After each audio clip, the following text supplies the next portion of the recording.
नमस्कार। आज हम लोग बहुत दिनों के बाद मिल रहे हैं क्योंकि मैं उत्तराखंड के ट्रिप पे गया हुआ था।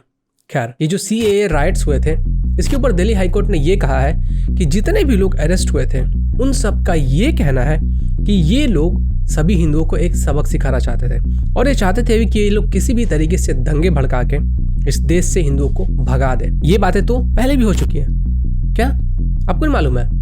अगर आप लोग मेरे वीडियोस को रेगुलरली देखते होगे तो आपको याद होगा मैंने बहुत पहले कहा था कि ये लोग यही चाहते थे कि किसी भी तरीके से हिंदुओं को मारा जाए, उनके घरों को जलाया जाए, और यही सभी चीजें दंगे में हुई भी थी। आप सबने देखा कितने सारे लोगों के घरों को जला दिया गया, यहाँ तक कि पुलिस वाले के सर के ऊपर पिस्तौल तान दी गई। और आपको मालूम है, ये जितने भी लिब्रांडो मीडिया है, जितने भी लश्कर मीडिया है, इन लोगों ने उस पठान को हीरो घोषित कर दिया, हीरो साबित कर दिया कि अरे देखो ये देखो ये कितना हीरोइक काम करके आया है, पुलिस वाले के ऊपर पिस्तौल तान के। ये जो कुछ भी हुआ इन लोगों के आंखों को खोलने के लिए काफी था। लेकिन फिर भी अगर आप लोगों की आंखें नहीं खुली हैं तो इस वीडियो के बाद आपकी आंखें जरूर खुल जाएंगी, क्योंकि जो फैक्ट्स मैं आज आपके साथ शेयर करने वाला हूँ वो आपके होश को उड़ाने वाला है।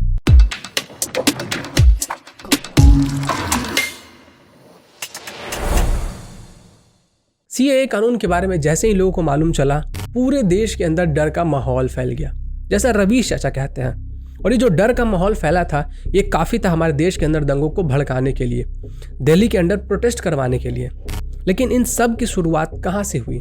चलिए टाइम में थोड़ा पीछे चलते हैं। ये चीज़ें शुरू हुई थी 2016 में, नहीं अगर एक्चुअली कहा जाए तो 2014 में। 2014 में जैसे ही नरेंद्र मोदी प्राइम मिनिस्टर बनते हैं, उसी के बाद इन सभी चीज़ों का सिलसिला शुरू हो जाता है। जितने भी एंटी नेशनल चीज़ें थी वो सब काम में लग जाती है, क्योंकि उनको ये मालूम था कि अब देश के अंदर कोई राष्ट्रवादी PM आ चुका है और अब वो इनको सरवाइव नहीं करने देगा। तो ओपन सोसाइटी फाउंडेशंस NGO का एक नेटवर्क है जिसको कि जॉर्ज सोरस ओन करता है। जी हाँ, वही जॉर्ज सोरस जो कि इंडिया को तबाह करना चाहता है, जो कि हिंदुओं को तबाह करना चाहता है। और इसके ऊपर मैंने ऑलरेडी बहुत बार वीडियोज़ बनाए हैं और इसके ऊपर डेडिकेटेड वीडियोज़ भी मैंने बनाए हैं कि किस तरीके से हमारे देश को बर्बाद करना चाहता है। जो फार्मर्स प्रोटेस्ट हुआ था इसमें भी जॉर्ज सोरस का इन्वॉल्वमेंट था, और ये जो एंटी CAA राइट्स हुए थे इसमें भी जॉर्ज सोरस का इन्वॉल्वमेंट था। चाहे डायरेक्टली या फिर इनडायरेक्टली जॉर्ज सोरस हर जगह से किसी न किसी तरीके से इंडिया के अंदर जो भी दंगे होते हैं, जो भी एंटी नेशनल चीज़ें होती हैं, उन सब में वो लिंक्ड रहता ही है। तो 2014 में जैसे ही नरेंद्र मोदी इंडिया के प्राइम मिनिस्टर बनते हैं, उसके बाद उन्होंने इन सभी लोगों के ऊपर नज़र रखना शुरू कर दिया। 2016 में जॉर्ज सोरस का जो NGO था उसको वॉच लिस्ट में डाल दिया गया। मालूम है क्यों? क्योंकि ये जो NGOs होते हैं वो बाहर से पैसे इंडिया में भेजते हैं, और ये जो पैसे इंडिया में भेजे जाते हैं उनको FCRA के अकॉर्डिंग सारा ब्यौरा देना होता है। और अगर वो ब्यौरा नहीं देते हैं कि पैसे कहाँ से आ रहे हैं, पैसे कहाँ जा रहे हैं, कितने पैसे आए हैं, तो उनके ऊपर निगरानी रखी जाती है। और इसीलिए इन सब के ऊपर निगरानी रखी जा रही थी, क्योंकि गवर्नमेंट को ये लग रहा था कि ये जो पैसे बाहर से इंडिया में आ रहे हैं इसको यूज़ करके कहीं ना कहीं देश के अंदर एंटी नेशनल चीज़ों को किया जा रहा है, एंटी नेशनल जो गतिविधियां हैं उनमें यूज़ किया जा रहा है। और जैसे ही सेंट्रल गवर्नमेंट ने जॉर्ज सोरस के NGOs को वॉच लिस्ट में डाला, जॉर्ज सोरस पगला गया। उसे मालूम था कि अब इसका जो NGO का नेटवर्क है वो काम नहीं कर पाएगा जिस तरीके से पहले कर रहा था, जिस तरीके से लोग प्रोपेगेंडा फैलाते थे। अब जॉर्ज सोरस इंतजार कर रहा था कि कब मोदी के ऊपर ये हमला करें। उसको एक मौका चाहिए था, और ये मौका मिला जॉर्ज सोरस को 2019 में। जैसे ही साल 2020 शुरू होता है, जॉर्ज सोरस काम में लग जाता है। जॉर्ज सोरस अपने लॉयर्स को भेजता है कि सेंट्रल गवर्नमेंट के खिलाफ केस करो, कि सेंट्रल गवर्नमेंट ने हमारे सारे NGOs के ऊपर ध्यान रखना शुरू कर दिया है और हमें काम नहीं करने दे रहा है, और हम लोग तो सिर्फ और सिर्फ एक NGO है, हम तो लोगों की हेल्प करना चाहते हैं, और ये जो निगरानी हमारे NGOs के ऊपर रखी जा रही है इन सभी से हमें छुटकारा चाहिए। अब इसके बाद जॉर्ज सोरस अपना दूसरा गेम खेलता है। जॉर्ज सोरस डर का माहौल फैलाता है। जी हाँ, वही जो रवीश चाचा वाला डर का माहौल है ना, वही डर का माहौल। George Soros World Economic Forum में जाके मोदी को क्रिटिसाइज करता है। जॉर्ज सोरस ये कहता है कि इंडिया के अंदर जिस तरीके से CAA कानून लाया जा रहा है, इसके कारण जो कश्मीर है वहाँ पे बहुत सारे लोगों को प्रॉब्लम होने वाली है। कश्मीर के जितने भी मुसलमान हैं उनकी नागरिकता को छीन लिया जाएगा, उनको देश से बाहर निकाल दिया जाएगा। यहाँ तक कि इंडिया के अंदर जितने भी मुसलमान हैं उन सब को खतरा होने वाला है, उन सब के लाइफ को थ्रेट है, उनको कभी भी वहाँ से बाहर निकाल दिया जा सकता है। और इस तरीके से जो जॉर्ज सोरस होता है डर का माहौल के लिए एक बेस बनाता है, और यही जो डर का माहौल का बेस होता है वह CAA दंगे को अंजाम देता है। हर जगह पैम्पलेट्स बांटे जा रहे थे। फरवरी 2020 में संदीप पांडे पैम्पलेट्स बांट रहे थे एंटी CAA के ऊपर, और ये जो चीज़ थी दंगे भड़काने के लिए काफ़ी थे। ये जो पैम्पलेट्स बांटे जा रहे थे, इसके कारण लोगों के मन में और भी ज्यादा डर फैल रहा था, और ये जो डर फैल रहा था कहीं ना कहीं यही रीजन बनता है राइट्स के लिए। ये जो संदीप पांडे हैं, इनके बहुत ज्यादा गहरे कनेक्शन है फार लेफ्ट टेररिस्ट के साथ। ऐसा मैं नहीं कह रहा हूँ, ऐसा ये न्यूज आर्टिकल कह रहा है। चाहे आप महाश्वेता देवी की बात कर लो या फिर आप अरुंधति रॉय की बात कर लो। अगर मैं आपको याद दिलाऊं, अगर आपको याद नहीं है, अरुंधति रॉय के बारे में ओपन सोसाइटी फाउंडेशंस वाले आर्टिकल्स पब्लिश करते हैं। ये जो अरुंधति रॉय है वो बहुत अच्छा स्पीच देती है। फ्री स्पीच के ऊपर अरुंधति रॉय के बारे में आर्टिकल्स पब्लिश किए जाते हैं ओपन सोसाइटी फाउंडेशन के वेबसाइट्स पे, आप चेकआउट कर सकते हैं। तो ये जो ओपन सोसाइटी फाउंडेशंस है, यानी कि जॉर्ज सोरस, ये धीरे धीरे करके इंटरनली लोगों को पुश कर रहा था राइट्स की तरफ, लोगों को हेल्प प्रोवाइड कर रहा था। ऐसा इन सभी चीजों को देखकर लगता है। लेकिन क्या सिर्फ अरुंधति रॉय और संदीप पांडे का कनेक्शन ओपन सोसाइटी फाउंडेशंस के साथ काफी है? नहीं। हर्ष मंदर, जी हाँ, ये हर्ष मंदर, इसका बहुत ज्यादा गहरा कनेक्शन बताया जा रहा है दिल्ली में जो दंगे हुए थे उसके बारे में।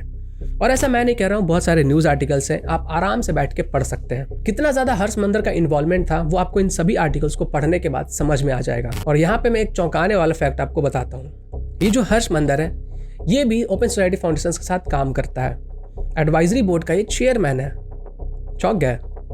यही तो बात है, ओपन सोसाइटी फाउंडेशंस इसी तरीके से काम करता है। अब आप लोगों को थोड़ा सा और चौंकने की बारी है। ये जो हर्ष मंदर है, इसी ने कांग्रेस के लिए कम्युनल वायलेंस बिल को ड्राफ्ट किया था। और अगर आप लोगों को ये नहीं मालूम है कि कम्युनल वायलेंस बिल क्या था, तो आप लोग बहुत सुरक्षित हो। अगर आप लोग जान जाओगे तो आपका खून खोल जाएगा।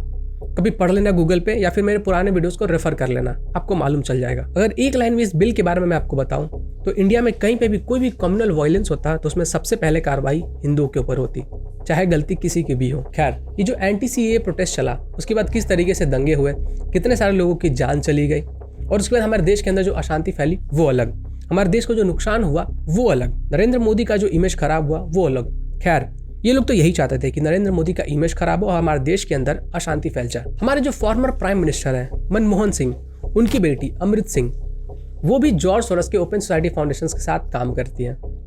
आर्टिकल्स है, आप आराम से बैठ के पढ़ सकते हैं। अब आपको शायद समझ में आ रहा होगा कि ओपन सोसाइटी फाउंडेशंस तब तक क्यों सेफ थी जब तक कि बीजेपी की गवर्नमेंट सेंट्रल गवर्नमेंट में नहीं आई थी, और बीजेपी की गवर्नमेंट जैसे ही सेंट्रल गवर्नमेंट में आती है तो क्यों उनके एनजीओस को वॉचलिस्ट में डाल दिया जाता है। जब प्राइम मिनिस्टर की बेटी ही उन सभी संगठनों के साथ काम करती है जो कि इंडिया के अंदर फंडिंग करते हैं गलत गतिविधियों के लिए, तो फिर क्यों आपकी गवर्नमेंट उनके एनजीओस को वॉच लिस्ट में डालेगी या फिर उनके ऊपर कार्रवाई करेगी। अगर आपको इसके बारे में डिटेल में जानना है कि कांग्रेस पार्टी किस तरीके से जॉर्ज सोरस के साथ लिंक करती है, तो आर्टिकल का मैं लिंक आपको डिस्क्रिप्शन में डाल दूंगा। उस आर्टिकल का ये स्क्रीनशॉट है, आप आराम से इत्मीनान से जाके पढ़ लीजिएगा कि उस आर्टिकल में क्या क्या लिखा हुआ है और ये जो कांग्रेस है वो किस तरीके से जॉर्ज सोरस को सपोर्ट प्रोवाइड करता है। आपको याद होगा कि ये जो एंटी सीएए दंगे हुए थे, उसके बाद ताहिर हुसैन, जो कि आम आदमी पार्टी के एक काउंसिलर थे, उन्होंने खुद ये एक्सेप्ट किया था कि वो हिंदुओं को एक सबक सिखाना चाहते थे। आईबी ऑफिशियल अंकित शर्मा का जो मर्डर केस था, उसके चार्जशीट में ताहिर हुसैन का नाम भी था। तो इतने सारे फैक्ट्स को जानने के बाद आपको इतना तो समझ में जरूर आ गया होगा कि जॉर्ज सोरस का इन्वॉल्वमेंट इन सभी दंगों में था या फिर नहीं था।